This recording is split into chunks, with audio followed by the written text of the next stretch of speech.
Welcome to the Toronto Real Estate Podcast, the only Toronto real estate podcast where all your dreams come true. Today we have our vaunted, experienced boots on the ground team here to join us to talk about all things Toronto real estate. I'm going to go one by one and introduce everybody. And hopefully, if you're in the market, considering the market, watching the market, you'll find some of this conversation today to be interesting. I have always smiley and effervescent Kori Marin here to join us, co-founder and broker at Fox Marin. I have VP of Sales, Ian Busher, here to join us, our resident heartthrob. Ian, so great to have you here. We have Jessica Spillas, VP Sales, aka the Queen of Acquisitions. I don't know where that came from, but it's certainly apropos. We have Reuben Labovtiz. God help me if I got that last name correct. After 5 or 6 years now, I still struggle. The battle is real. Sales director at Fox Marin. And we have, here, this one always throws me for a loop, Jerome Werniuk, who recently was renewing his Treb membership, and I rediscovered his middle name of George, in case our viewers today are wondering about that. And then last but not least, we have Sammy Marasco here to add her effervescent energy and commentary about her vibes in the Toronto real estate market. So much effervescence on this call today. I know. It's bubbly. It's bubbly. Anyways, we're going to talk about all things Toronto real estate, more from a recap of 2025, the year that was or almost was, hopefully will be soon was, so we can all look forward to hopefully better days. Okay, so let's get into it. And of course, I'd be remiss if not to ask all of our viewers today to hit that like or subscribe button. And if you have any comments and they are above the waistline, please be sure to make the comments down below. So let's talk about it today, guys. What we wish the public knew about what really happened in the market. There's such a difference between what the press talk about and what the average consumer thinks versus actually what's happening. Who would like to jump in here? I think it's a really interesting question, and I'm very curious to hear what the team has to say about this. But of course, the media narrative is always very negative, and I'm not pretending that it hasn't been a challenging year in the Toronto real estate market by any means. Of course, there's been a shift downward. Things have been slower. The trajectory is longer. There's a lot more of a weaker buyer sentiment. Confidence has been reduced, and we know all of that from the media headlines. I just want to reiterate the fact that the market is not completely dead. Transactions are still happening, and they are slow, they are selective, and perhaps they might be a bit segmented, but transactions are still happening. People still need to live. They need to find a place to live. Things happen. People get divorced. They have babies. They need to move up the property ladder. People pass away. There's estate sales. So the market is not dead. And I think that good product, so good homes and condos, which I think that we should take a deeper dive on later in the conversation, if they're priced correctly, they are still selling, and they're often selling well, which is a narrative in the media that we're not hearing. And then the last piece for this is price reductions. If you're a seller in this market, they need to be meaningful price reductions. And I said this in the last podcast, they cannot be just little chisels away at your list price. They have to be significant to move the needle to get buyers to come see your home or condo and actually put pen to paper. So I think those are things that are just not discussed, and something that the layman might not know about how the market's been operating from the inside. Jess, I think you also raised your hand. Yes, I mean, this doesn't dovetail so nicely into what you were just saying, but I think people would be surprised to know just how many listings we turned down this year. And I think it's important to touch on that because there are so many owners waiting in the wings for the market to show any sign of resurgence so that they themselves can go to market. And so I think it's important for people to realize that in addition to all the inventory that we have sitting on the market right now, there's all of this pent-up inventory waiting on the sidelines. So if things do improve, I think especially for some of the more challenged condos that aren't performing well right now, specifically those smaller one-bedroom or even studio apartments, I think even if things improve, we're going to see a second wave of all these other listings coming online, which may extend the timelines for condos to make a true comeback. Sorry, I agree with that. a lot of contingent of people who bought condos in 2021, 2022, or even homes in 2021 and 2022, and they're stuck there because they just don't have enough. They may have the desire or the need, but they just don't have the equity to move on. And so there's this very large shadow market that's waiting for a change so that they can make a move. And so we've talked a lot about how we have this banner year of inventory condos coming on the market, and then literally it's going to go to nothing for about a decade. But there is that secondary market, which will be a secondary wave of product looking to find a price so that they can move on. And so it's not just going to be eating up this absorption of this round of product coming online, but there is that second wave of people who are like, is it time? Can I sell? Can I sell? Can I sell? Because they're basically just stuck in their properties right now. Anyone else want to talk about what we wish the public knew, or something that it should be more brought to the public's attention, either from the media or from conversations that you guys are hearing at dinner tables? Yeah, it's interesting when you read newspaper articles. Generally, they highlight one property or two properties that have sold, a little bit of backstory on it, and they reference GTA data, which includes, a lot of land, basically from Burlington over to Oshawa. And the reality of it is, like, the proper news that somebody should be getting if they're actually active in the real estate market is hyper local.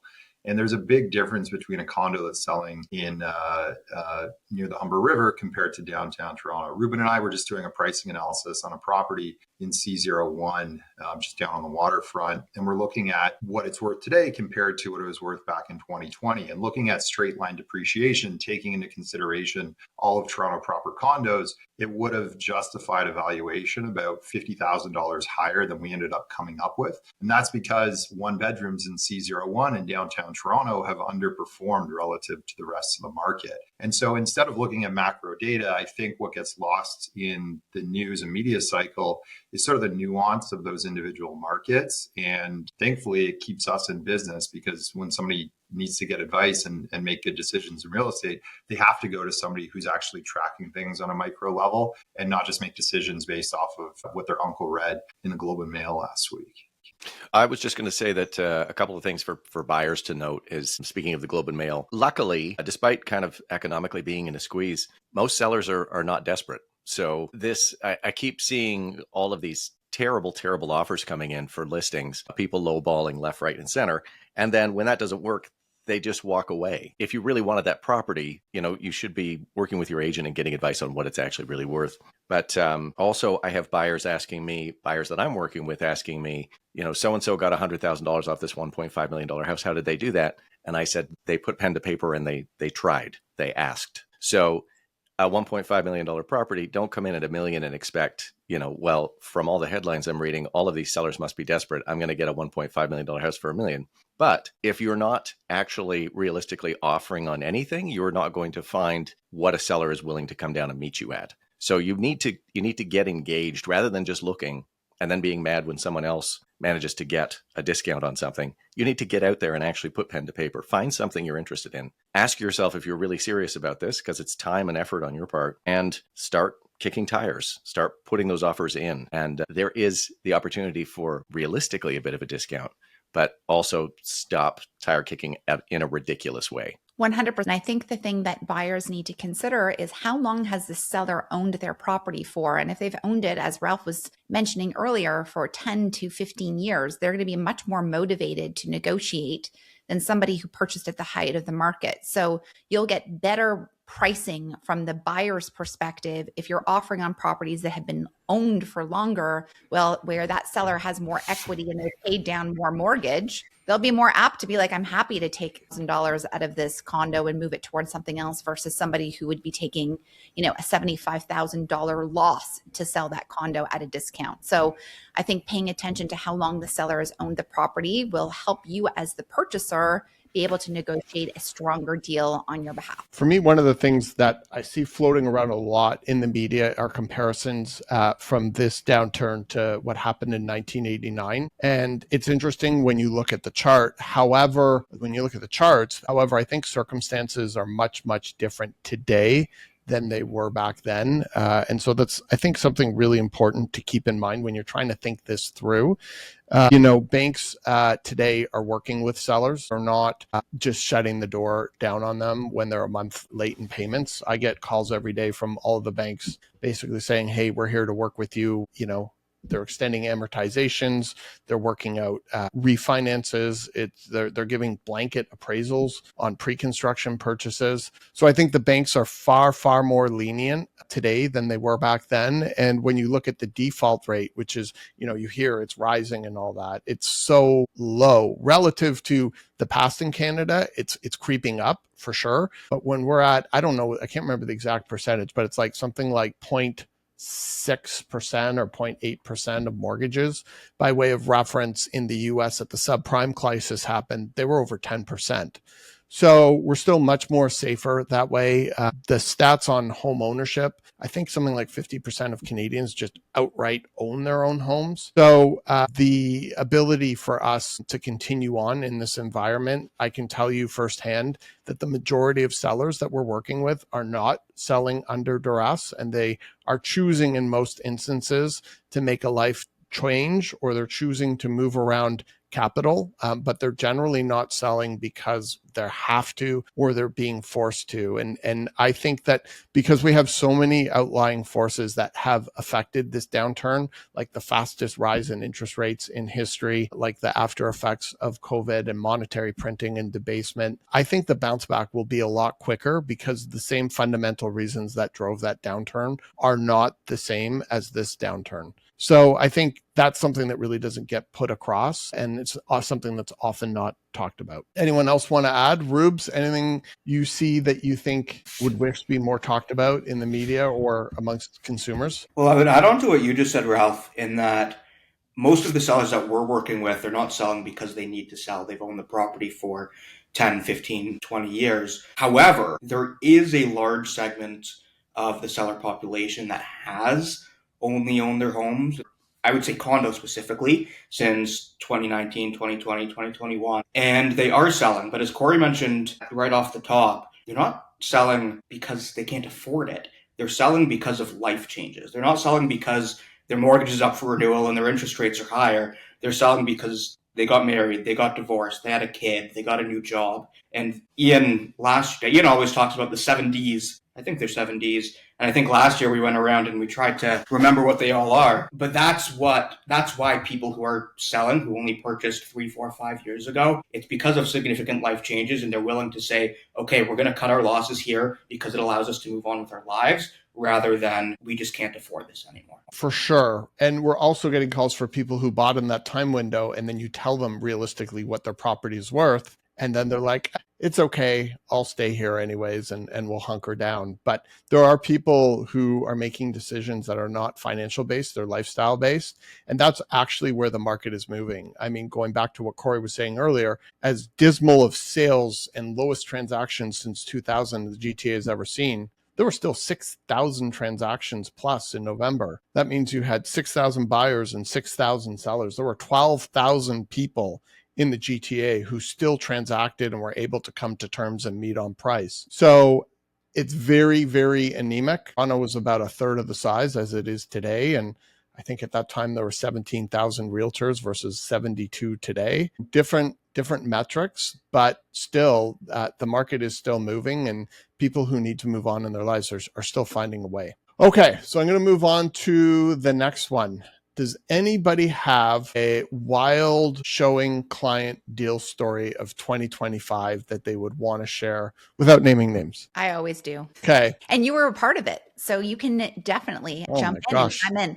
And there's so many stories that I would love to disclose on this podcast, but we can't due to confidentiality. But the amount of crazy things that have happened over the last 10 to 15 years, there literally will be a Fox Marin memoir at some point. We will all be contributing to the insanity that happens behind the scenes where you're like, you just can't make this stuff up. There certainly will be that disclosure at some point. As soon as the client forgets that these things happen and we don't really feel like we're exposing anyone's personal life. But this one I feel very safe to share. I don't think anyone that's related to the story will be listening to it. But Ralph and I had a cold call to go see a property out on the very far, far east side of the city in I think February of last year. And there was a blizzard that day, and we did not know this particular client, and it did not come from a referral source. And Ralph did vet the person over the phone. So there was some sensibility that these people might be normal, but you don't really know until you know.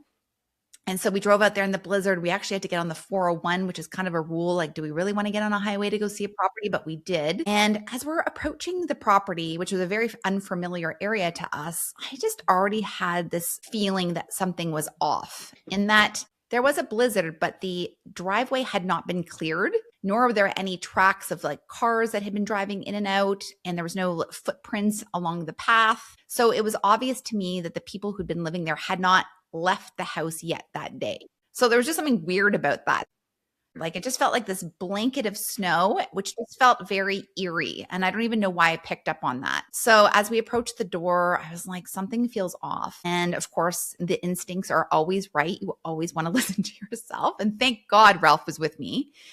And this childlike person answers the door, who I'm not sure if this person was an adult or a child, but apparently ran this household. And very difficult to be was this person 10 years old or 30 years old? I'm still not sure. And this person was the person we were supposed to meet. The names matched up, and this person was to tour us through this property. And I was like, I don't even want to take my shoes off. I don't even want to walk through the threshold of this house. Something is really wrong here. And so, I'm trying to make eye contact with Ralph. We've got this childlike figure showing us through this house, and There's not a light on in the house. Not a light on. I know. Yeah. It was like a Hinge date gone wrong. Like a David Lynch film. Yeah, it very was. much. And I was like, I think we could get killed at this house. I literally was holding on to Ralph's jacket. Every door on the second floor had locks from the exterior. So it was either a rooming house or a kill house. Or a drug den kind of house. Something really weird was going on. There was definitely individual renters living in different rooms nooks. There. Little nooks, and then odd people kind of coming in and out of this common element, sort of common area kitchen that felt like a university dorm, where there was that reeked, and it had signs on the fridge, make sure to throw out your, old food, or make sure you recycle. So there was directional signs in the kitchen. Anyways, Ralph and I finally made eye contact, and we're like, I think the little childlike person was in front of us, and we're like, we need to leave now. And so Ralph just took the reins, and he was like, okay, I think I got a sense of the property. We will be in. You don't want to go upstairs or see the basement? And I'm like, no, we're good. No, we're not putting ourselves lives in jeopardy. We're good. We got it. We're professionals. We got the lay of the land, and we threw our shoes on, and then we just got in the car, and we were like, oh my gosh, we almost just got murdered. But we survived. We saved ourselves.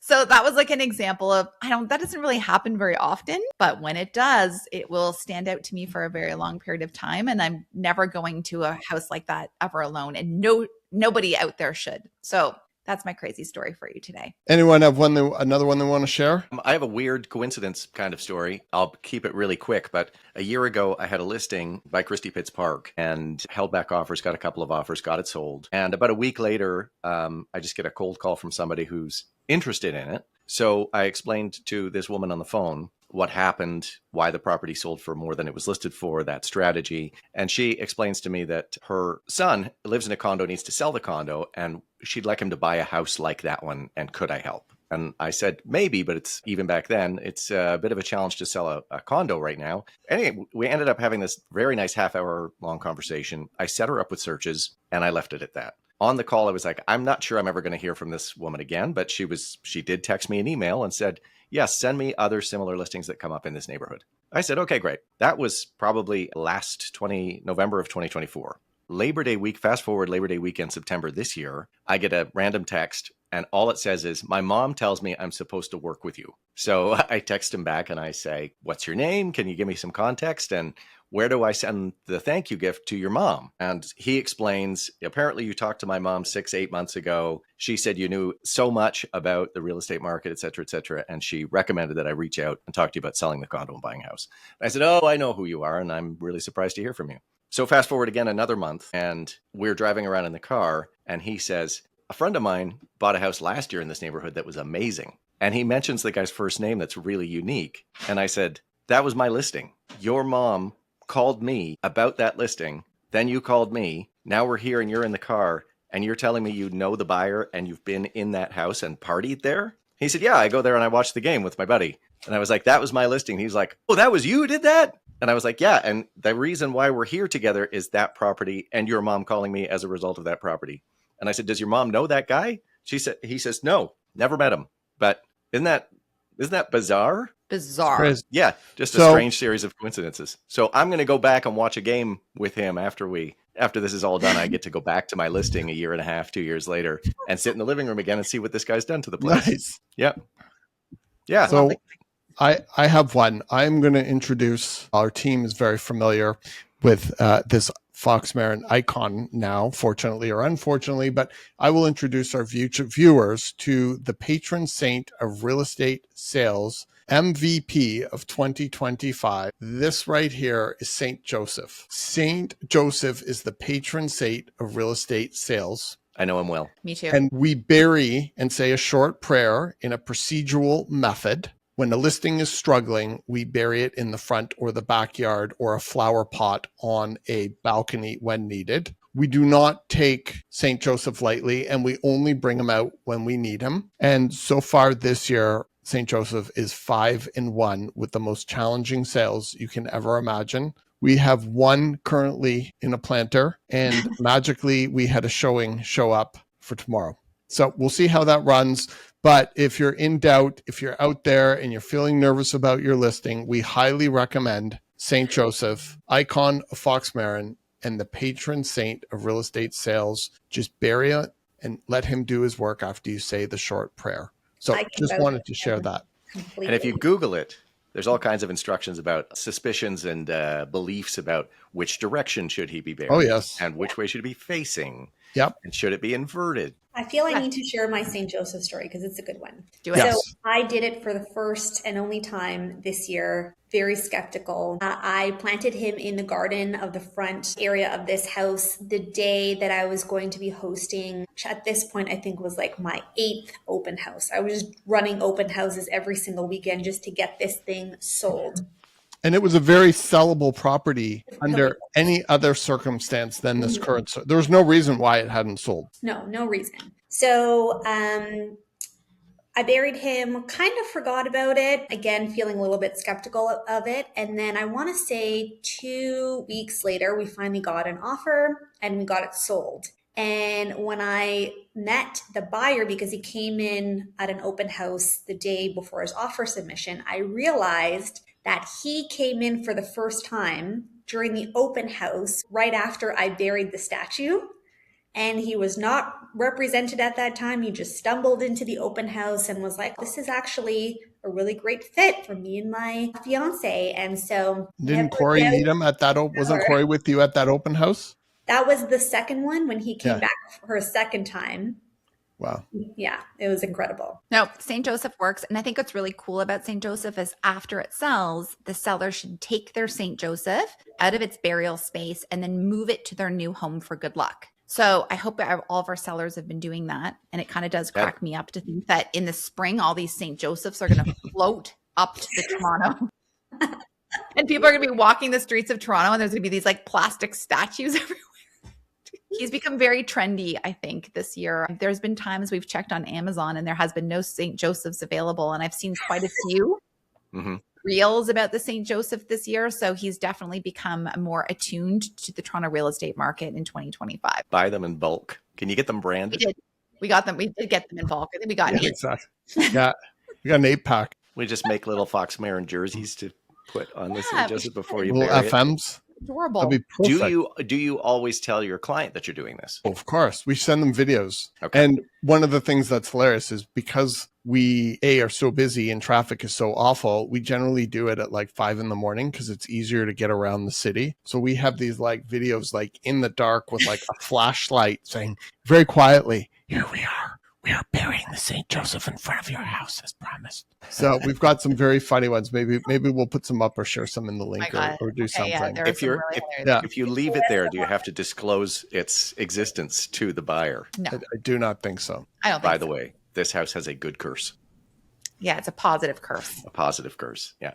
Amazing. Charmed. Okay, so let's talk about policy twists in 2025. I don't know if you guys were paying attention or our viewers were, but there was an election in Canada, housing affordability being a big topic, lots of big promises, still waiting for something to actually happen. But does anybody have any policies they want to talk about? Maybe it could be provincial, municipal, that really had a big impact or could potentially have an impact on the market? Yeah, I'll jump in with kind of like the opposite. I think it was December 15th last year, they changed the rules on uninsured mortgages. And this was, I think what we were talking about is one of the highest call last year, where prior to this changeover, basically you had to put down 20% on any purchase over $1 million.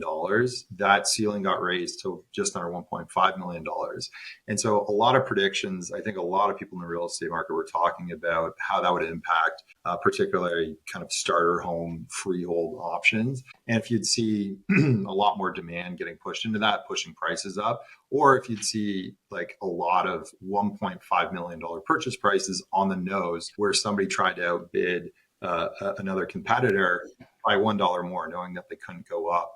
Anecdotally, I think I look back at the data, there wasn't that many 1.5 on the nose purchases relative to the previous few years. And there really wasn't much of an impact. And so, yes, there was lots of other things going on in market forces, but that policy change didn't really seem to do anything. And I don't know about you guys, I didn't have any clients that all of a sudden said, okay, now I can go buy something that I couldn't have afforded before, I wouldn't have been approved for. Most people I'm working with, they're not using every single penny of what they've been pre-approved for, because for most people, their cost of lifestyle is completely out of whack with what federal government policy is kind of indicating, what banks are willing to loan them. So It was kind of a nothing burger. And a lot of people thought that that was going to be one of the headlines going into 2025. Rubes, you look like you had something passionate. I was just going to say that's not entirely true, Jerome. Right at the beginning of the year, or the first quarter of the year, we had a shared client go right up to that 14999 price point because that's what they could afford. And we were also trying to figure out ways around that, which would have been fully legal, but we will not disclose. But when that happened, it was a big conversation of, okay, are we going to see more of this? And if we are, how can we figure out a way around it if people do need to stretch into the super low 1.5s? But I agree. After that, I had honestly forgotten about it when you just I was going to say the same thing right now. Yeah. It's such a nothing burger. I actually forgot to. And on your earlier point, Jerome, too, I'm sure everybody on this call has had people say the bank has agreed to lend us this much, but we really don't want to go beyond this. Yep. I would say in related to policy noise. So what we've had this year is we had the federal election, then we had the interest rate decreases or cuts, then we had the stupid Build Canada Homes program, and then we had the budget, whatever. And like we kept anticipating, I know from the sales side, because that's where I mostly focus on, like anticipating all of these things to be influential or impactful in terms of outcome for the seller and just be prepared. We don't want to, list on, election weekend, and we don't want to list, around this time. Let's wait for the interest rate cut. And I didn't feel like anything that came out policy related moved the needle in any direction this year. Like nothing really went one way or the other due to anything related to government policy. I will add something that I think actually influenced the market more than anything this fall, and that was the Blue Jays being in the World Series. 100%. Literally the distraction, it was so interesting. The distraction that happened with the Blue Jays, it was around Halloween, and then there was the federal budget being published at the same time. Literally, it felt like the market stalled for like literally maybe 10 full days. And then immediately the next day, you could see the vibe shift like right away. And Ralph and I are like, I can't believe how much the Blue Jays being, the World Series affected the market. But I swear to God, it did. So it sounds like you guys agree. Oh my God. I ran an open house the day after World Series Game 7 loss. It was the most brutal experience I've ever had at an open house. People are just walking in depressed, and I'm consoling them. I'd been at the game. I was like emotionally drained. People are walking in and being like, yeah, it's kind of nice in here. I'm like, it's all good. Nobody was excited. Nobody wanted to do anything. It was like there was a 7-day mourning period after. And then it kind of got back to business as usual. But that was like a month-long distraction of this like roller coaster ride. Jays are winning. Let's go spend our entire budget. The next day, people are like, oh my God, I spent my entire budget on Jays World Series tickets. I can no longer afford to buy a house. It was such a major distraction. Goodness. I know it was more of a distraction than anything that came out from the federal or provincial government in 2025. Swear. And if we could look back at the data and measure it somehow, I would love to look at that analogy or that theory. Yeah, for me, we talked about this on a prior podcast. I really love that municipality opening up corner store restaurants or retail, we'll call it. Not necessarily restaurants. Anything that's pre-made has to be pre-made outside, so you can't cook on site. But retail, it just so many neighborhoods have this classic cachet where they have these meeting spots. I think it was a brilliant thing, and I'm just so happy that common sense prevailed on something coming out of City Hall. I think it's amazing, and I think it's a really great step in the direction. Might not affect real estate prices directly, but I think it will help make Toronto more livable, as so much of our retail has just been hollowed out, especially since COVID and with everything going online. We need more neighborhood community-based areas. So I think that was a great one. Sammy, you were nodding. Did you have anything you wanted to talk about? No, I agree with the walkability factor. Where I live, there's coffee shops, there's little stores, there's even a pharmacy at one end. And it just makes it so much easier. Same with a grocery store. That's obviously a bigger commercial space, but the little things, being able to go to a little shop, it's like makes a Saturday a little more bearable if you can't get up to a cottage or down to the beach or something like that, maybe in the summer. So yeah, I agree with you on that. Anyone else have anything they want to touch upon policy-wise that has actually made a difference or a twist in the market? Basically just more of the same. Yeah. That's what I was going to say. I was going to second Kori's. They all came through and very little happened with any of it. So flat. Exactly. Interest rates. Let's talk about that, because that's been such a big topic where we saw rates shoot way up and now they've come way back down. At least the overnight lending rate, the bond market with the fixed is a little bit more stickier. But how has there been a divergence between expectations or perceptions specific to interest rates versus reality? Waited for 2022 all the way until, call it, the end of 2023. Every single interest rate announcement coming out of the central bank, everyone I knew, and I mean, I'm a little insulated in the real estate world, but everyone was like waiting with bated breath, refreshing their computers or their phones to see what was going to happen. And we were all there ready to take the news and advise clients on it, because we had seen in the past when there was an interest rate change, the market could shift overnight. And this year, nothing happened. Like every single announcement came out, and yes, rates kept going down. But it was really another nothing burger. Like it was not big news, it seemed. I had clients who, maybe took advantage of getting a closing after an interest rate announcement and were able to lock in a bit of a lower rate. But there was nobody that was really calling and saying, hey, I think interest rates are going down. I think I'm going to start looking now. It was back to the fundamentals, and people were making life decisions, and they weren't really influenced by anything outside of the Blue Jays when it came to when they're looking to buy or sell. So it was kind of a nothing burger. And then looking into the future, I think pretty much every bank, the announcement came out earlier this morning. We're filming on December 10th. No change in interest rates. Pretty much all the banks are calling for interest rates to be flat. I think other than Scotiabank, which is projecting a 50 basis point increase by the end of the next year. But it's kind of like whatever. I don't think those announcements are going to make a difference looking into 2026. And if you look at affordability levels, which is really kind of the thing that matters of where interest rates are at now and what house prices are at.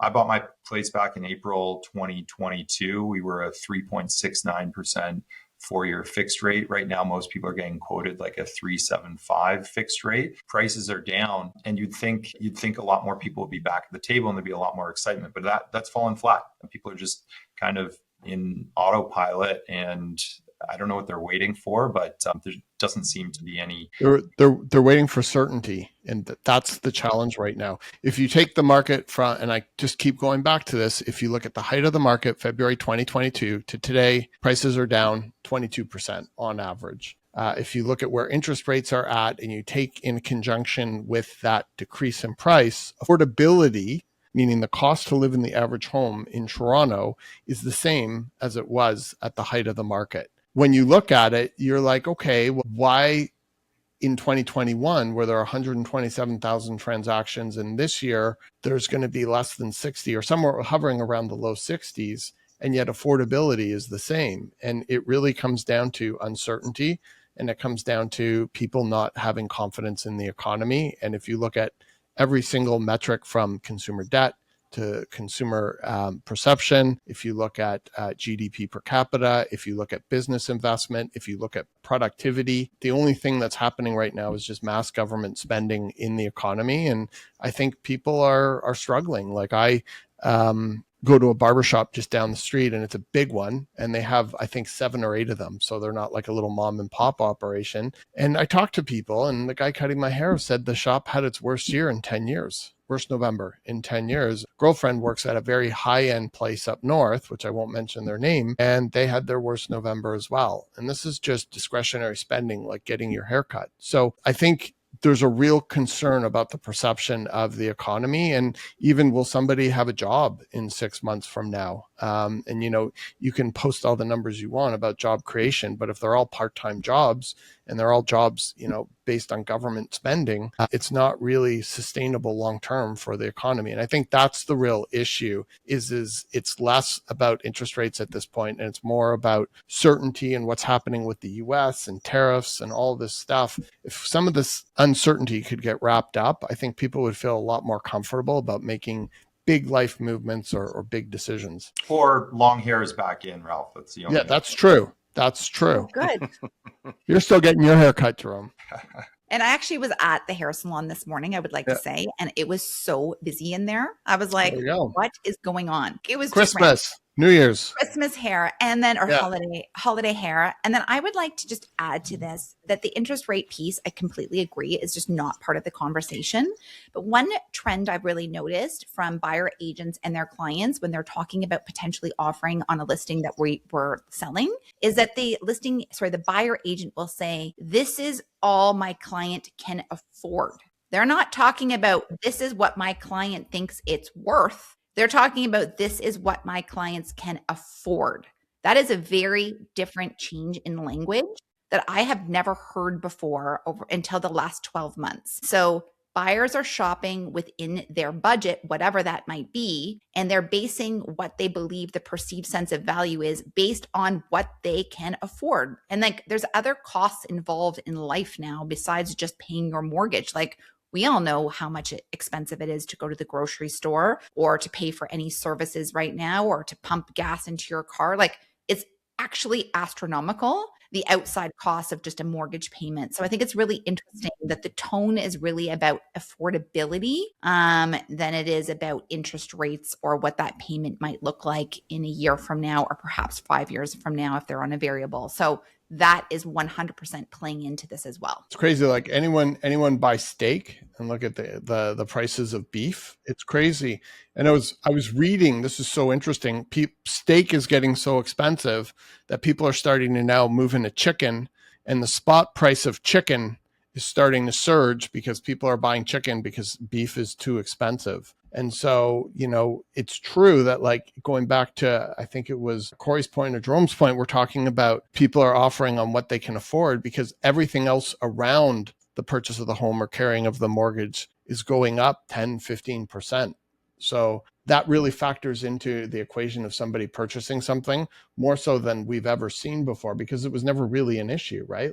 It was never worried about the price of gas or the price of chicken, spot market of chicken. I like saying that. I don't know why, but it was never a consideration because things mostly consistently stayed the same. Yes. Sammy, I think you were going to say something. I was going to jump in. Is that what you said, Sammy? Yeah, no, just to echo what Kori said, I've noticed this year especially, instead of people pushing to their absolute max of what their pre-approval is, we sit down and do the monthly costs on top of their mortgage. And then I say, sit down with your partner or your parents or whomever, or look at your bank account and check and see what you spend on monthly. And when they come back, they realize we don't want to push to our absolute max pre-approval. We're going to bring it down and see what we can afford in there and make it work, because I can't believe how many people that I've heard of, either friends of friends or close friends, who've lost their jobs this year. It's quite alarming. And this is all the way up through the ranks, whether it's it was teachers. It was people who were managers at Microsoft. It's people who were working for credit card companies,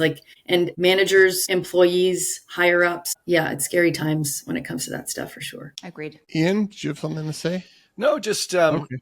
it's you talking about uncertainty, Ralph. Basically, Canada and Toronto specifically is doing what we always do when there's uncertainty, and that's freeze. So if you've got the fight or flight, in this case, it's just instead we're just freezing. We've got some aggressive people who are like, I got to get out of this. You got to sell this for me. And it's a matter of calming people down and saying the best thing that you can do right now, even though this is our business, is maybe to just wait. Just hold what you're holding and wait. So I think part of the reason we're so slow, and this goes into everything that we've been talking about today, is that in a lot of cases, it does make sense just to wait, pause. And I'm shooting myself in the foot, but I'm telling a lot of people, I know you're asking me to do this, but it doesn't really make a lot of sense for you in the big picture, long-term thinking. I know you want to make some big moves, but just freeze like everybody else is and wait and see where this is going first. It's case dependent and situation dependent, as everyone. Yeah, it's a bit of a blanket statement, but we're in a freeze where people don't know what's coming,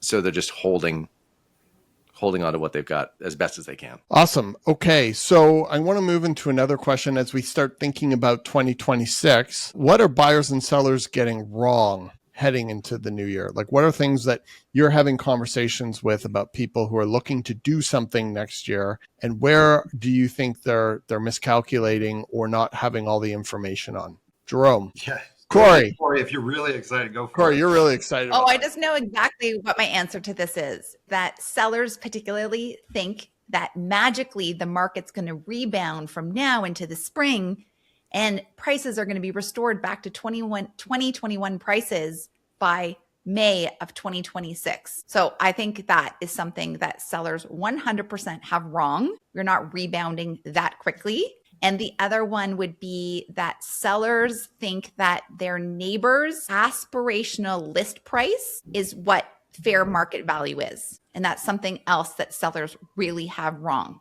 They think because something's listed for something in their neighborhood means that the properties are worth that. And I think sellers are very wrong on that. So moving into 2026, my selling people out there, wrong.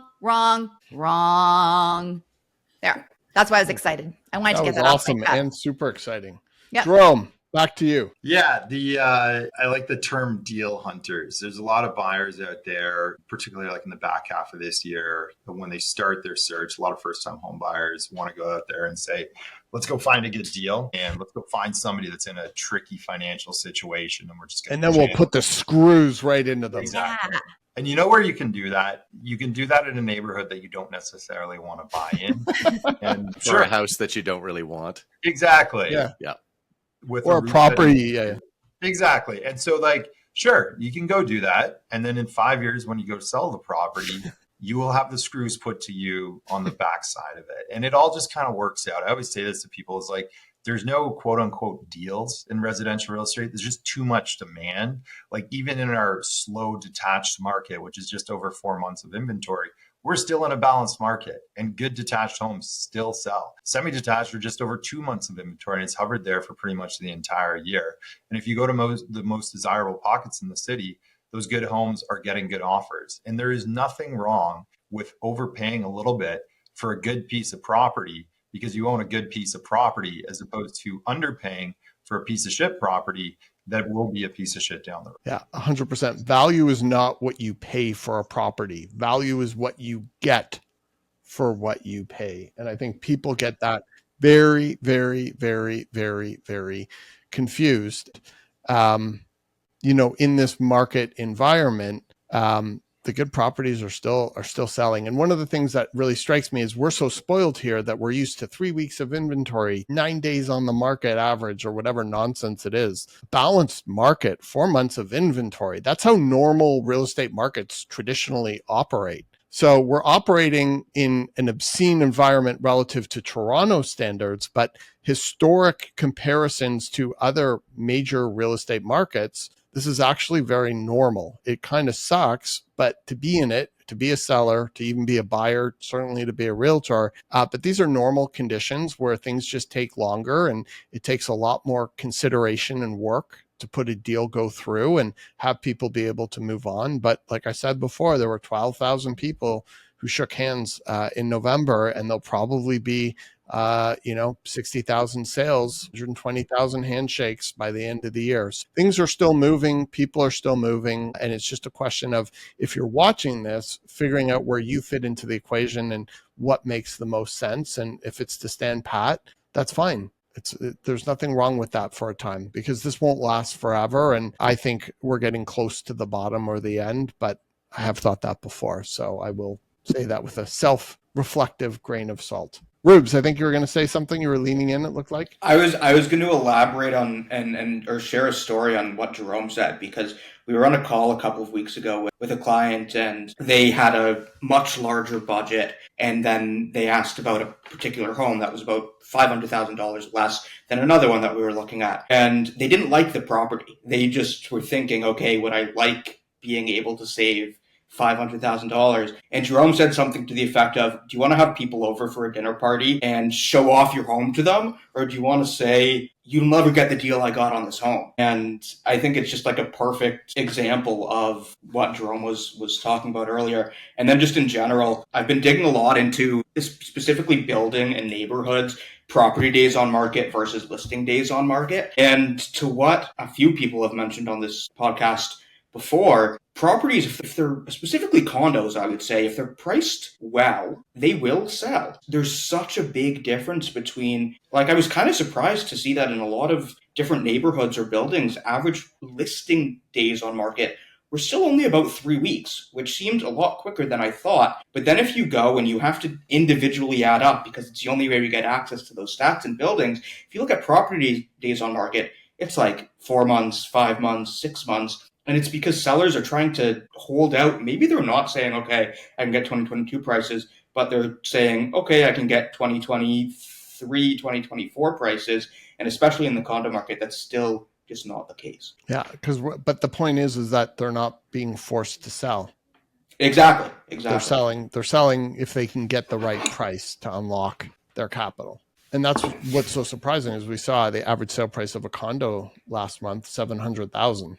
Now, that's probably because the bigger, more expensive units were the ones that were selling versus the little guys, but it's still very interesting to see relative to how the other properties performed. We just listed a 1+ den in St. Lawrence Market last week, and this thing was like buzzing. Crazy.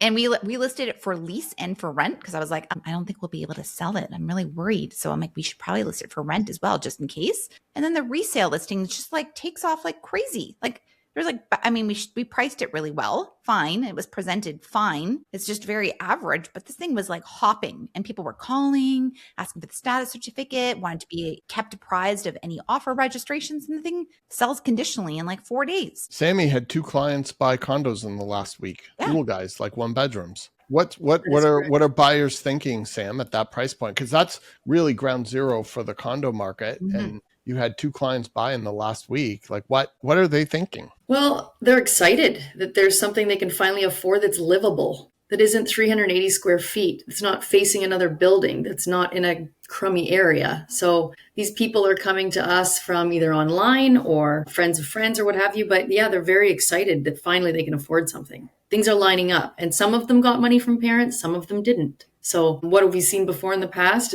Maybe investors purchasing, but I think we've seen a shift to the end user. I've had a lot of first-time home buyers this year, especially with condos. So I think I don't know if you want to call it a Cinderella tale, but that's the positivity you don't see in the news. Are those buyers of yours, Sam, are they being forced back to work, back to the office? I mean, not back to work. Let me just think quickly. No, one's remote. Well, one's fully remote. A couple of them they just work downtown. Some of them are hybrid. So no one that I knew of was like living elsewhere and then forced downtown. Well, to that point, there's actually kind of big news that came out of the commercial world about 2 weeks ago, where the Well, brand new development or fairly brand new development at Front and Spadina, which was head leased by a massive company.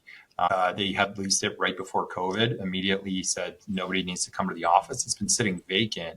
And if you've walked down through the retail at the Well, like, it's incredible, but there's nobody there. Like, it's a ghost town.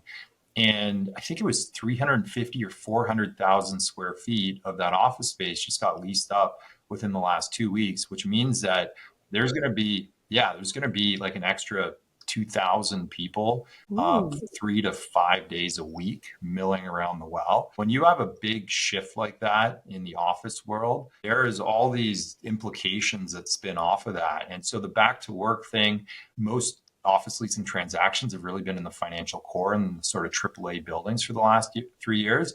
But all my commercial buddies are coming out of their hibernation and depression and starting to do deals. And it's happening. People are going back and moving outside of the core for the first time since COVID started. So that's a positive sign for the condo market downtown leading into 2026. We have a very robust leasing division, and we'll probably do 250 plus leases this year.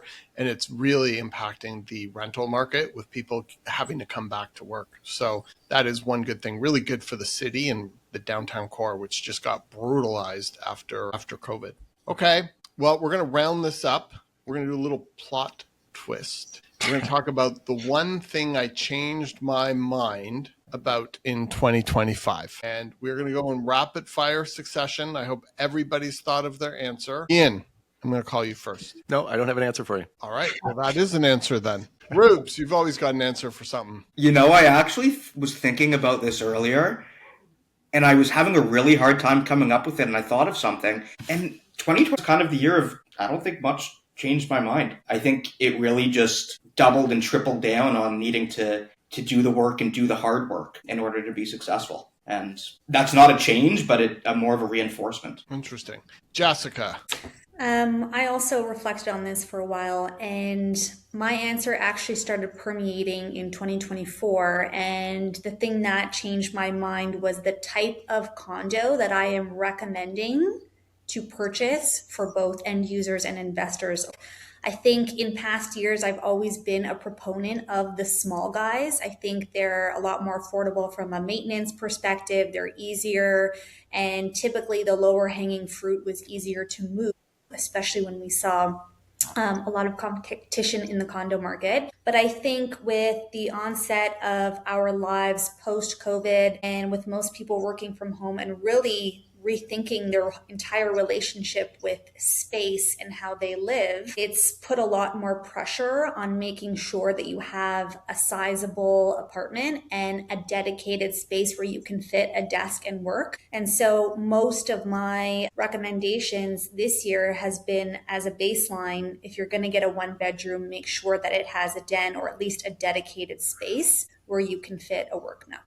Or I'm going to pass this one over to you. Well, my idea to this answer just dropped into my head while I was considering it earlier this morning. Like, I was like, I wonder what that is. And then all of a sudden I was like, I know exactly what it is that I really feel that most people are paying attention to the trajectory of Canada and really paying attention to what's happening in the news with government policy. They care about the direction of the country. They're paying attention to all of this stuff because they want to see us just grow as a nation. And my big realization is that at least 50% or more are not paying attention at all and are just going about their day like it's just another average day. And people actually are not that committed to really understanding what's happening in the country overall. And that is my biggest realization. And then not everyone's personalizing all of this stuff 110% of the time. So that is my 2025 thing that I changed my mind about. Awesome. Sammy. Is it though? It is awesome awesome? because you're sharing your thoughts. It's not awesome. People need to pay attention. Damn it. Let's go. Yes and no. We'll talk about this another time. Right? That's basically stick your head in the sand. Just a question of how much pain you have to experience until you wake up. True. We're definitely heading in that direction. Sammy, you young lady, you. I agree with what Reuben said. I was really trying to think hard about what has shifted for me, but it goes back to foundations and the basics and making sure people are educated and have a good advisor in their corner more than ever, just because of all the shifts and all the changes being made. So yeah, I didn't have a big shift for 2025. Jerome, I know you're chomping at the bit. Always. Last year, I would say 2024 before, I'm comping out parking spaces at much higher value than I am today. I went to San Francisco in September, and I rode in a Waymo for the first time. And if you've never rode in one, it's a fully autonomous vehicle. Waymo's kind of way ahead of everybody when it comes to autonomous vehicle technology.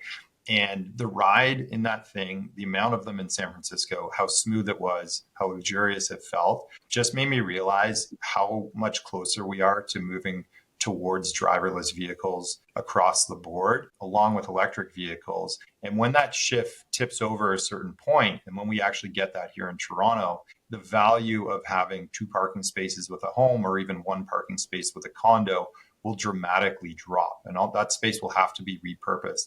And so when I'm talking with clients about parking versus no parking, dealing with street parking for the next few years, yeah, sure, it'll be good short term, but if you're planning to buy a home that you're living in for 20 years, I guarantee you by the time you're ready to sell or downsize or whatever, the parking space will be so much less important than it is today. Yeah, I think if you look at what Tesla's doing, they're going to surpass Waymo, and they're going to force multiply Waymo, and they're just going to drive costs down. Like, it's going to be like a third of a cost of an Uber. And it's questionable whether anyone will own a car. Like, you'll just have a subscription, or you'll own an Uber, a Tesla, and it'll just go out all night making money, and then it'll come back and you'll have your car. It's pretty incredible what they're doing and how that's going to change so many things that I don't even think we can understand. But definitely, even thinking about the value of parking in a condo building, like what are the condos going to do with all of these spaces, or what are commercial buildings going to do with all these parking spaces? So